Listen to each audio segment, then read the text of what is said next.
Hi friends, this is Angelica. Welcome back to my channel. A few weeks ago, Betsy sent me the Greetery's Harvest Fest collection to play with, and I've been creating with it. I've been having a blast. So what I'm going to do in this video is introduce a few new products from the collection to you and then share how I put this card together. The first product we're going to look at is the Elegant Entrance Arches die. I am not going to clip this die apart. There are handles that are off to the side. I will clip those away from the die, but I'm going to keep all the other pieces together. And I die cut white cardstock first just to see what this die does. I needed to see it in real life before I knew what to do with it. So the top and the bottom of this die is going to die cut the door, and then the sides are just scored so you can open the door. Really clever. And it does coordinate perfectly with the A2 Arches die set. So I pulled out the arch die that is the perfect size, that is the same size as the door. And then I went up one size and pulled that arch die out also. I'm going to die cut the Stamp Market Sea Glass cardstock with the larger arch die, and I'm going to put the door in the middle of that arch. I'm going to make sure that I'm even on all sides before I run it through my die cut machine. So now I have this really pretty door.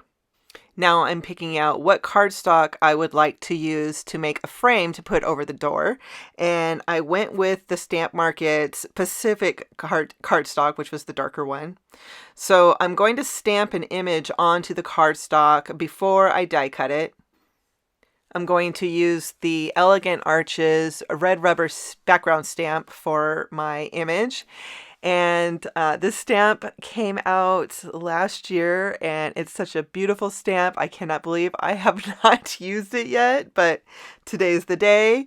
I peeled off the backing. I got it in my MISTI, and the first thing I'm going to do is stamp that image right onto my MISTI grid sheet. And this image is a full A2 size, so I'm going to line my panel up perfectly with that stamped image, so I have the panel positioned in the correct place in the MISTI before I stamp the image onto the cardstock.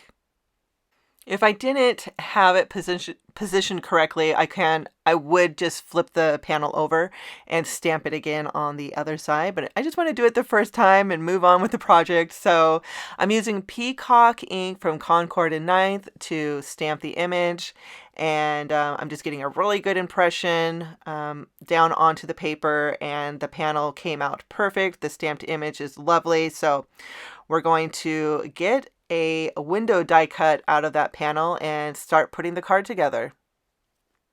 I'm going to position the arch frame that is the same size as the door, and I made sure to have that positioned really evenly over the stamped arch.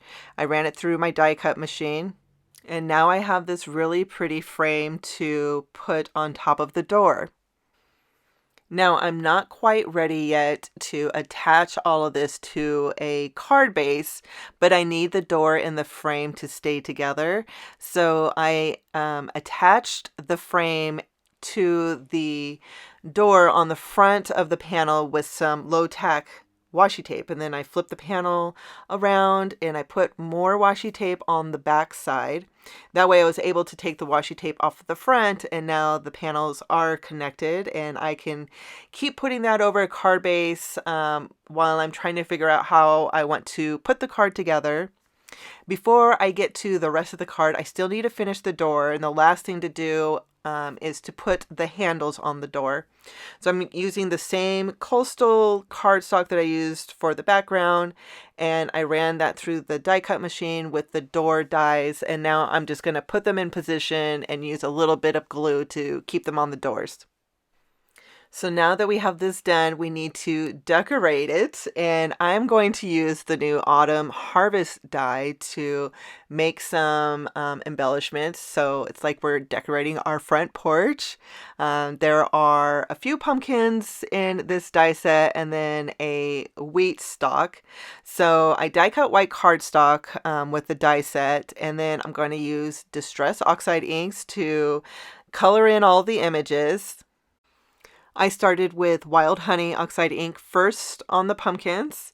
I went to move on to Spiced Marmalade, and before I started adding a really heavy hand of Sparse Marmalade, because in my head I was thinking that the light source was just going to be on the right side of all the pumpkins. Then I realized, you know what, that's not going to make sense because I'm going to have 2 pumpkins on the left side and 1 pumpkin on the right, so they need to have different light sources because I want the light to be looking like it's coming through the door, through the windows of the door. So I kind of broke the pumpkins up and lined them up like I would, like they're going to look like on the porch. So once I got myself resettled with the pumpkin arrangement, I did go in with Right Persimmon and Vintage Photo to darken up the sides.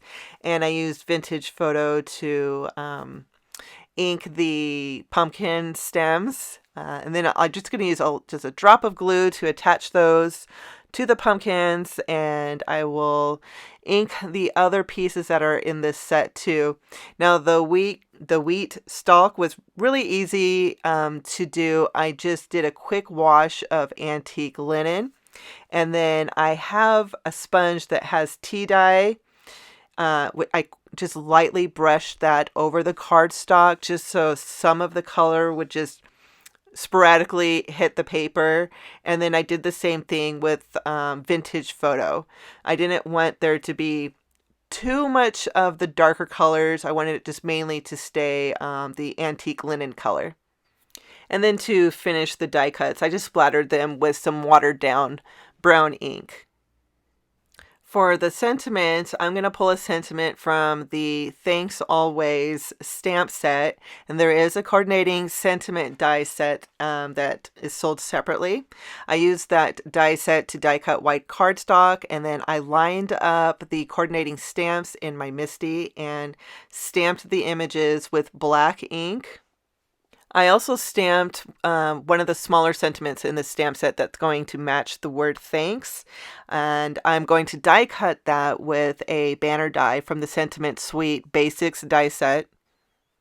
And now I have all the pieces ready for my card front. All I have to do is just get it all put on a card. So I'm going to start with putting double-sided adhesive on the back of the door panel. And I do want to keep the door closed, so I'm going to put a strip of adhesive down the middle of the door just to make sure that the doors stay closed before I put it on the panel. So I'm going to expose the adhesive, and then I'm going to take my time getting this panel on the card base since it did take me a little bit of time to put this front panel together. Once I had the panel on the card base, I just used some thin foam squares to add the pumpkins and the wheat stalk to the front porch, and to add the sentiment to the card base, I just used a couple strips of cardstock behind the sentiments to glue onto the card base. So that finishes today's video. I have a lot more projects that I'm sharing over on my blog, so I'll leave a link to my blog down below in the description. I also posted some projects yesterday too, using products from this collection, so I'll leave a link to that blog also. And here on the screen, I will leave a link if you'd like to see how I put these caramel apples together. You can click here to see that video. Be sure to subscribe before you leave if you'd like to see future videos, and I'm going to be back shortly with another project. So I'll see you then. Bye.